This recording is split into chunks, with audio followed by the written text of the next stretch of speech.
ದಕ್ಷಿಣ ಕನ್ನಡ ಜಿಲ್ಲಾಡಳಿತದ ವತಿಯಿಂದ ನಗರದ ನೆಹರು ಮೈದಾನದಲ್ಲಿ 75ನೇ ಸ್ವಾತಂತ್ರ್ಯೋತ್ಸವ ನಡೆಯಿತು. ಜಿಲ್ಲಾ ಉಸ್ತುವಾರಿ ಸಚಿವ ಎಸ್. ಅಂಗಾರ ಅವರು ಧ್ವಜಾರೋಹಣ ನೆರವೇರಿಸಿದರು. ಗೌರವ ವಂದನೆ ಸ್ವೀಕರಿಸಿದ ಬಳಿಕ ತುಳುವಿನಲ್ಲಿ ಸ್ವಾತಂತ್ರ್ಯದ ಅಮೃತ ಮಹೋತ್ಸವದ ಸಂದೇಶವನ್ನ ನೀಡಿದ ಅವರು, ನಮ್ಮ ದೇಶವಿಂದು ವಿಶ್ವದಲ್ಲೇ ಚಾರಿತ್ರಿಕ ಕಾಲಘಟ್ಟದಲ್ಲಿದೆ. ನಮಗೆ ಸಿಕ್ಕಿದ ಈ ಸ್ವಾತಂತ್ರ್ಯಕ್ಕೆ ಅದೆಷ್ಟು ಜೀವಗಳು ಬಲಿಯಾಗಿವೆ, ಅದೆಷ್ಟು ಕಷ್ಟ ನಷ್ಟಗಳನ್ನ ಹಿರಿಯರು ಅನುಭವಿಸಿದ್ದಾರೆ. ಅದೆಲ್ಲವೂ ಒಂದು ಇತಿಹಾಸ. ಅನೇಕ ಗಂಭೀರ ಸವಾಲಿನ ಮಧ್ಯೆಯೂ ರಾಷ್ಟ್ರ ಜೀವನದ ಭಿನ್ನತಾ ಮೌಲ್ಯಗಳ ಅಡಿಗಲ್ಲಿನಲ್ಲಿ ಎದುರಾಗುವ ಎಲ್ಲ ಸವಾಲುಗಳಿಗೆ ಉತ್ತರ ಕೊಡಬೇಕಾಗಿದೆ ಎಂದರು.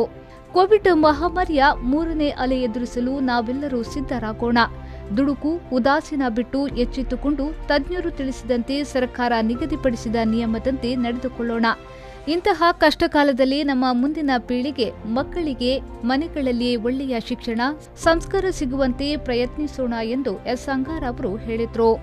ಶತಮಾನಗಳ ಹಿಂದೆ ಮೆಕಾಲೆ ಮುಂತಾದ ಅನೇಕ ವಿಚಾರಗಳಿಂದ ಮಂಕು ಕವಿದ ಭಾರತಕ್ಕೆ 1947 ಆಗಸ್ಟ್ 15ರಂದು ಸ್ವಾತಂತ್ರ್ಯ ಸೂರ್ಯನೊಂದಿಗೆ ಮತ್ತೆ ಬೆಳಕು ಬಂದಿದೆ.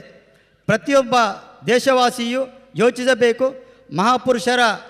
ಮಹಾಪುರುಷ ಬುದ್ಧ ನುಡಿದಂತೆಯೇ ಕೇವಲ ನಮ್ಮ ಪ್ರಯಾಣದಿಂದ ಯಾವುದನ್ನೇ ಒಪ್ಪಬೇಡ, ವಿಚಾರವಂತನಾಗು, ನೀನು ನಿನಗೆ ಬೆಳಕಾಗು. ಅದರಂತೆ ನಾವೆಲ್ಲರೂ ಕೂಡ ಸ್ವಾವಲಂಬಿಗಳಾಗಿ, ಸ್ವಾಭಿಮಾನಿಗಳಾಗಿ ಆತ್ಮನಿರ್ಭರ ಭಾರತದೆಡೆಗೆ ಹೆಜ್ಜೆ ಇಡೋಣ. ಕೊನೆಯದಾಗಿ ಮತ್ತೊಮ್ಮೆ ಜಿಲ್ಲೆಯ ಮಹಾಜನತೆಯಲ್ಲಿ ನನ್ನ ನಿವೇದನೆ, ಕೊರೋನಾ ಮಹಾಮಾರಿಯ 3ನೇ ಅಲೆ ಎದುರಿಸಲು ಸಿದ್ಧರಾಗೋಣ. ದುಡುಕು, ಉದಾಸೀನ ಬಿಟ್ಟು ಎಚ್ಚೆತ್ತು ತಜ್ಞರು ತಿಳಿಸಿದಂತೆಯೇ ಸರ್ಕಾರ ನಿಗದಿಪಡಿಸಿದ ನಿಯಮದಂತೆಯೇ ನಡೆದುಕೊಳ್ಳೋಣ.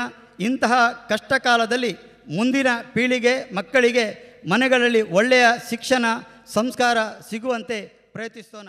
ಈ ಸಂದರ್ಭದಲ್ಲಿ ಶಾಸಕರಾದ ವೇದವ್ಯಾಸ್ ಕಾಮತ್, ಯುಟಿ ಖಾದರ್, ಹರೀಶ್ ಕುಮಾರ್, ಮೇಯರ್ ಪ್ರೇಮಾನಂದ ಶೆಟ್ಟಿ, ಕರ್ನಾಟಕ ಅಲೆಮಾರಿ ಅಭಿವೃದ್ಧಿ ನಿಗಮದ ಅಧ್ಯಕ್ಷ K. Ravindra Shetty, Mysuru electric industry ಲಿಮಿಟೆಡ್ನ ಅಧ್ಯಕ್ಷ ಸಂತೋಷ್ ಕುಮಾರ್ ರೈಪುಳ್ಯಾರ್, ರಾಜ್ಯ ಮೀನುಗಾರಿಕೆ ಅಭಿವೃದ್ಧಿ ನಿಗಮದ ಅಧ್ಯಕ್ಷ ನಿತಿನ್ ಕುಮಾರ್, ಜಿಲ್ಲಾಧಿಕಾರಿ ಡಾ. ರಾಜೇಂದ್ರ ಕೆವಿ, ಐಜಿಪಿ ದೇವಜ್ಯೋತಿ ರೇ, ಪೊಲೀಸ್ ಆಯುಕ್ತರಾದ ಶಶಿಕುಮಾರ್, ಡಿಸಿಪಿ ಹರಿರಾಮ್ ಶಂಕರ್, ಮಂಗಳೂರು ಮಹಾನಗರ ಪಾಲಿಕೆಯ ಆಯುಕ್ತ ಅಕ್ಷಯ್ ಶ್ರೀಧರ್, ಅಪರ ಜಿಲ್ಲಾಧಿಕಾರಿ ಪ್ರಜ್ಞಾ ಅಮೆಂಬಳ ಮತ್ತಿತರರು ಉಪಸ್ಥಿತರಿದ್ದರು.